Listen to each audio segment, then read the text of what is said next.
India's most haunted 10 ऐसी जगह जहां मैंने इन्वेस्टिगेशन किया और मुझे लगा कि भाई साहब ये जगह तो बहुत हॉन्टेड है। शुरुआत अपने होम टाउन रांची से करता हूं। एक बहुत पुराना अस्पताल हुआ करता था और उस अस्पताल को बंद करके लोगों ने एक एजुकेशनल इंस्टीट्यूशन खोल दिया। सब ठीक ही चल रहा था, लेकिन जो अस्पताल था उसका इतिहास थोड़ा खराब था। एक दिन जो कॉलेज के हेड थे उन्होंने मुझे फ़ोन किया और उन्होंने मुझे बोला कि भाई साहब आप पैरानॉर्मल रिसर्च करते हैं ना, भूतों को पकड़ते हैं ना। हमने बोला भूतों को तो नहीं पकड़ते हैं, लेकिन हाँ पैरानॉर्मल इन्वेस्टिगेशन करते हैं और पता करते हैं कि अगर कुछ अलौकिक है, कोई पराशक्ति है तो वो क्या है। तो उन्होंने बोला कि आप हमसे थोड़ा एक बार मुलाकात कर लेते तो बहुत अच्छा रहता। हमने बोला ठीक है, हम चले गए उनसे मिलने के लिए और शुरू हो गई चाय पे चर्चा। तो उन्होंने बताया कि जो उनके घर से लगा हुआ एक और घर है वो भी खाली पड़ा हुआ है। यदा कदा अगर कॉलेज का कोई गेस्ट आता है तो उसमें रुकता है। तो जब इत्मीनान चाहिए होती है, जब एकांती चाहिए होती है, जब अध्ययन करना होता है, तो ये साहब जाकर के उसी मकान में जाकर के बैठते थे, पढ़ते थे, लिखते थे। और उस मकान के ठीक सामने एक बहुत पुराना बरगद का पेड़ था। तो हम जहां बैठे थे वहां से वो बरगद का पेड़ दिख रहा था। उन्होंने बोला वो जो बरगद का पेड़ है उसके नीचे मैंने अध्ययन करने का सोचा और उसके नीचे हमने टेबल लगाया, कुर्सी लगाया और एक डाली ठीक ऊपर जो थी वो पड़ रही थी। तो हमने अपने किसी स्टाफ को बोला कि उस डाली को काट दो। तो इस क्षेत्र में उस डाली, उस पेड़ को लेकर के काफी कहानियां थी। कहा जाता है कि उस पेड़ के नीचे किसी की हत्या कर दी गई थी और वो वहां पर आज भी स्थापित है, वहीं बैठा रहता है। वो उस पेड़ को क्षति नहीं करने देता है। और शायद ऐसा ही कुछ हुआ जब एक स्टाफ ऊपर चढ़ के, बहुत ना चाहते हुए भी, बॉस ने बोला था तो वो काटने के लिए चढ़ गया। तो वो आधा उसने डाली काटी थी, ऐसा लगा कि उसे किसी ने धक्का मार दिया। और ये कहानी यही समाप्त हुई। पर मुझे लगा कि ये जो है इनका बिलीफ सिस्टम है। ये कहानी वो मुझे सुना रहे थे कि बिलीफ सिस्टम है और मुझे लगा कि जो स्टाफ है वो डरे हुए हैं। उनको गलत साबित करने के लिए मैं वहीं पे पढ़ाई करने लगा। और एक शाम में जब मैं वहाँ पढ़ाई कर रहा था तो ऐसा लगा कि किसी ने आकर मेरे कंधे पे हाथ रखा और मेरा नाम मेरे कान में हल्के से बोल दिया। मुझे उस समय ऐसा महसूस हुआ कि उन्होंने बताया कि उन्हें ऐसा महसूस हो रहा था कि किसी ने उनका कंधा ऐसे जकड़ रखा है कि वो हिल नहीं पा रहे थे। खैर आई गई बात रही। उन्होंने सोचा कि भाई ये तो कुछ गलती है उनके दिमाग के साथ। लोग हर किसी भी विषय को बार बार बोलेंगे, पढ़े लिखे लोग थे। उन्होंने बोला कि किसी भी विषय को लोग बार बार बोलेंगे तो ऐसा तो दिमाग में आ ही जाता है कि भूत है, प्रेत है। फिर एक दिन फिर वहीं से पढ़ करके वो अपनी गाड़ी की तरफ जा रहे थे तो फिर उनके साथ ऐसा ही कुछ वाक्य हुआ। फिर किसी ने उनका नाम बुलाया और जब नाम बुलाया तो उन्होंने ध्यान नहीं दिया और ये सीधे और तेज कदम से बढ़ते हुए अपनी गाड़ी में बैठने लगे। जैसे ये गाड़ी में बैठने लगे इनको किसी ने पकड़ लिया और जब पकड़ा तो ये गाड़ी में चढ़ नहीं पा रहे थे। और ऐसा इनके साथ 2-3 सेकंड आप बोल सकते हैं कि उनके साथ ऐसा रहा और ये काफी डर गए। तो हमने पूछा तो यही कारण रहा आपके हमें बुलाने का? तो बोला नहीं, जो विद्यार्थी हैं वो विद्यार्थी एक स्थान पर इस कॉलेज में रहते हैं और हमेशा हिस्टीरिया का केस होता है कि पागलों की तरह ये करते हैं। अभी कुछ ज़्यादा ही ये हिस्टीरिया पड़ गया क्योंकि एक बच्ची जो है वो अपने बिस्तर से सीधे उठ गई ऐसे। तो हमने आपको बुलाया है। तो भाई साहब हम समझ गए कि ये तो बड़ा पंगा है। हमने बोला ठीक है हम फिर आएंगे। हमने जितना फॉर्म भरना था भर लिया और फिर निकल गए। ये बात बहुत पुरानी है, मतलब 15-16 साल पुरानी। उस समय में बहुत पका नहीं था। इन्वेस्टिगेशन करता था नेशनल लेवल पे और सीख रहा था, ज्ञान अर्जित कर रहा था।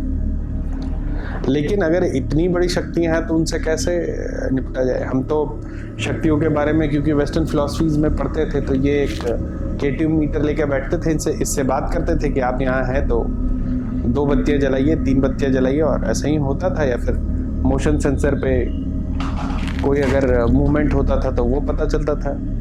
ये है मोशन सेंसर। ये रिकॉर्डिंग डिवाइस रखते थे ताकि अगर कोई ऐसा वॉइस रिकॉर्ड हो जो कि 20 dB से कम का हो तो उसको हम लोग बाद में मैग्नीफाई करके सुन सकें। तो ये सारी चीज़ें थी। अब यहाँ तो कहानी ही कुछ और थी। यहाँ पे ऐसा नहीं था कि भूत किसी गंध के रूप में आए या फिर मशीन खराब कर दे या शैडो के रूप में दिखे। यहाँ तो ये प्रत्यक्ष था। ये तो सीधे इंसानों को अटैक करने वाला था, किसी को रोक लेता था, किसी को हवा में उड़ा देता था। हमें लगा कि हमें जो है अपने पूरे टीम को बुलाना पड़ेगा पूरे भारत से, तभी जो है इस जगह का इन्वेस्टिगेशन करना चाहिए। लेकिन तकदीर बहुत प्रयत्न के बाद भी ऐसा हुआ कि कोई आने के लिए तैयार ना हो इस इन्वेस्टिगेशन के लिए। ऐसा नहीं था कि लोग डर रहे थे, बात ये था कि जब पूरी टीम साथ में रहती थी तो डर किसी का नहीं लगता था। लेकिन ऐसा मौका नहीं हो रहा था। ये जो संयोग था ये बन ही नहीं पा रहा था, पता नहीं क्यों ऐसा हुआ। तो अकेले गए एक दिन इन्वेस्टिगेशन करने, सारा इंस्ट्रूमेंट लेकर के। और ये K2 मीटर है, एक घोस्ट मीटर भी होता है जो लोग जानते हो, उसमें भी लाइट जलता है। तो अगर भूत इसके काफ़ी करीब आता है तो लाइट जो है, जैसे अभी इसमें ये 3 लाइट इससे जल रही है क्योंकि यहाँ पे अभी कैमरा के इक्विपमेंट्स लगा हुआ है, मोबाइल है, तो इलेक्ट्रोमैग्नेटिक फोर्स काफ़ी ज़्यादा है। नहीं तो ये 2 ही जलता है। और जब बोला जाता है कि आप इसके नज़दीक आओ, कोई अगर आत्मा इसके पास आई, तो ये 4 लाइट 5 लाइट ऐसे जला के दिखाता है, सवालों के जवाब मिलते हैं। तो हमने जो बगल वाला घर था उसको पूरा इन्वेस्टिगेट किया, कहीं कुछ नहीं, सुन सरपट, कहीं कुछ नहीं।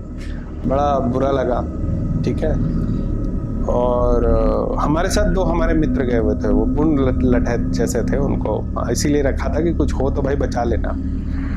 और जो कॉलेज था उसका 2 स्टाफ हमारे साथ था, वो तो एंटरटेनमेंट के लिए आए थे कि भाई टीवी में ऐसा घोस्ट हंट देखा है, ghost Hunt America, ghost Hunt उस समय डिस्कवरी पे शायद आता था घोस्ट हंट, एक्शन टीवी पर। तो जब वो हमारे साथ थे तो हमने बोल दिया भैया इस घर में तो कुछ नहीं, चलो पेड़ के पास जा के देखते हैं। तो हम ये डिक्लेयर करने वाले थे कि भैया ऐसा है कि ये जो जगह है इसमें कहीं भी भूत वूत नहीं है, ये सिर्फ आपको ऐसे ही भ्रांति लगती है इसलिए ऐसा हो रहा है। लेकिन क्योंकि कहानी जो थी वो उस पेड़ के पास थी जिस पेड़ का डाल कोई नहीं काट पाता था, जहाँ पर लोग आ करके और इनको किसी ने पकड़ लिया था। आज भी रोंगटे खड़े हो जाते हैं जब ये कहानी पूरी सुनता तो सोचता हूँ। और इनको गाड़ी पे चढ़ने से किसी ने रोक लिया था। अभी जो मेन जगह थी जहाँ पे वो बच्ची उठ गई थी बिस्तर से, वो तो करना बाकी था। तो हमने क्या किया कि हमने उस पेड़ के पास जो है अपने सारे मशीन को लगाया, कहीं मोशन सेंसर लगाया, कहीं IR फिल्टर लगाया, कहीं हमने वो जो लाइट्स नहीं होती लेज़र लाइट वो लगाई कि कोई शैडो का मूवमेंट हो तो वो दिखे। और पेड़ पे हमने ऐसे घोस्ट मीटर प्रो को रख दिया कि जैसे ही वहाँ पे प्रेत आएगा तो वो जो है बजेगा, मतलब वो लाइट जलता है उसमें। और फिर हम शुरू हो गए। हमारा नाम शिशिर कुमार है। अगर आप यहाँ पर हैं तो उस इंस्ट्रूमेंट के पास जाइए जो वहाँ पे लाइट जलेगा। और नहीं जला लाइट। बहुत देर कोशिश किया, 5 मिनट 10 मिनट हमने कोशिश किया, फिर भी ना जले लाइट। अब ये हुआ कि जो आसपास के लोग थे वो मजाक उड़ाने लगे कि लाइट जलता भी है कि नहीं, ऐसा ही है, यहाँ तो भूत है, लेकिन लगता नहीं है कि आपका मशीन कोई इसी काम का है। तो लोग फिर जो वो बोलते हैं ना कि अनपढ़ों का अपना एक स्वतंत्र देश होता है, तो अरे ये सबसे थोड़ी कुछ होता है, भूत तो मंत्र से तंत्र से पकड़ाते हैं। सत्य था उस समय, तो गुस्सा आ रहा था बातों पर। लेकिन अचानक क्या हुआ कि मैं जब खड़ा होकर के वहाँ कम्युनिकेट कर रहा था तो मेरे पीठ से बहुत ज़्यादा पसीना जाने लगा। मौसम बहुत अनुकूल था, मतलब ऐसा है जैसे कि आप 25 डिग्री में एसी में बैठे हुए, ठीक है, लेकिन पसीना जो है वो मेरे पीठ से इतना जा रहा था कि पूरा पीठ भीग गया था। ये अचानक शुरू हुआ और ये रेगुलर हो रहा था। इसके बाद क्या हुआ, एक एक करके इंस्ट्रूमेंट्स की जो है बैटरी खत्म होने लगी। अब हम मान गए कि हम जो यहाँ आए हैं ये वर्थलेस नहीं है, यहाँ पर कोई ना कोई आत्मा है। जब किसी प्रकार की आत्मा आपके पास होती है तो उसका 2-3 साइन होता है। उसमें एक साइन ये भी है कि वो आपके शरीर से एनर्जी लेती है ताकि वो एनर्जी को मैनिफेस्ट करके आपसे बात कर सके। या जो बदमाश आत्माएं होती हैं वो भी आपके शरीर से एनर्जी लेंगे, तो पीठ से आपके पसीना जाता है। जो इक्विपमेंट्स होता है इसमें जो बैटरी होगी ये वो तुरंत ड्रेन आउट कर जाएगा, तुरंत खत्म हो जाएगा। वो जहाँ से भी उसको एनर्जी मिलता है वहाँ से उस एनर्जी को खींचती है। अब तो हम श्योर हो गए थे कि यहाँ पर आत्मा। हमने उन चारों को हिदायत दी कि देखो यहाँ पर आत्मा है, तो वो और हंसने लगे, कह रहे आपका कोई मशीन में तो कुछ भी टूटू भी नहीं कर रहा, आप कैसे बोल रहे हो, लाइट जल रहा ना कुछ कर रहा है, अंदर तो हिलने डुलने से कुछ कुछ कर भी रहा था। तो हम उसको अब कैसे समझाएं कि ये हमने कैसे पकड़ा कि यहाँ आत्मा है। हमने फिर शुरू किया कि हम जानते हैं आप यहाँ पर हैं और आप उस मशीन के करीब जाएं और जैसे ही आप करीब जाएंगे उसका लाइट जलने लगेगा। हुआ ये कि आधा घंटा बीत गया और कोई लाइट नहीं जला। अब मजाक जो है वो पराकाष्ठा पर पहुंच गया था। हमने सोचा कहीं तो गलती हो रही है और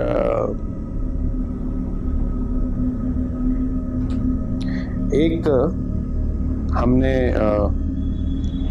घोस्ट हंट का एक वीडियो देखा था।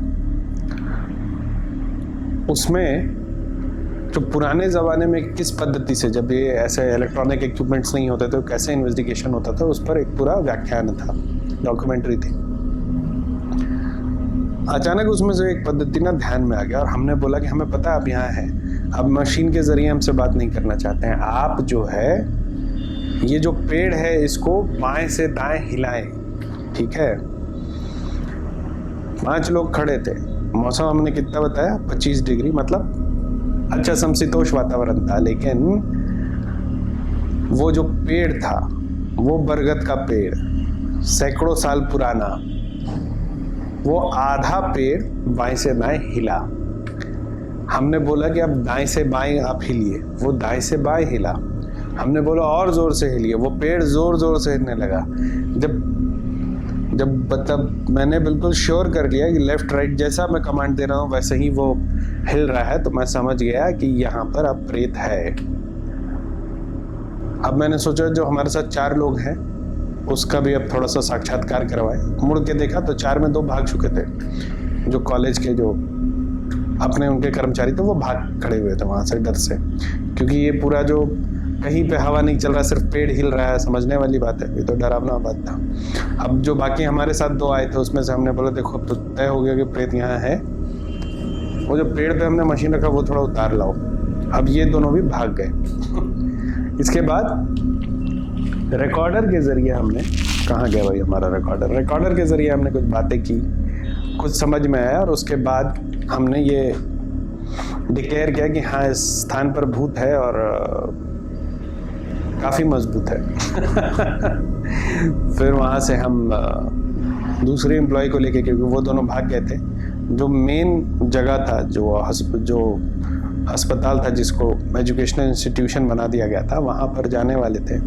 उसके जैसे ही हम गेट पे पहुँचे, एक तो बहुत ज़ोर से आंधी तूफान आने लगा वहाँ, बहुत ज़ोर से, मतलब बहुत अंधियारा छा गया वहाँ पर। और ये नेचुरल फिनोमेनन हो सकता है, लेकिन हमारे साथ जो कर्मचारी गए थे उन्होंने हाथ जोड़ लिया, बोला कि हम आज कम से कम इस जगह पे अब नहीं जाएंगे। और वो इन्वेस्टिगेशन उस दिन रुक गया वहीं पर। वो जो मेन हॉल था उसको हम नहीं कर पाए। लेकिन अगर भारत के 10 सबसे भुताहा जगहों में माने तो मैं उसको 10वें नंबर पर रखता हूँ। बाकी 9 की कहानियाँ मैं आगे आपको सुनाता रहूँगा। वीडियो देखने के लिए बहुत धन्यवाद। अच्छा लगा हो तो चैनल को लाइक और सब्सक्राइब करें। धन्यवाद।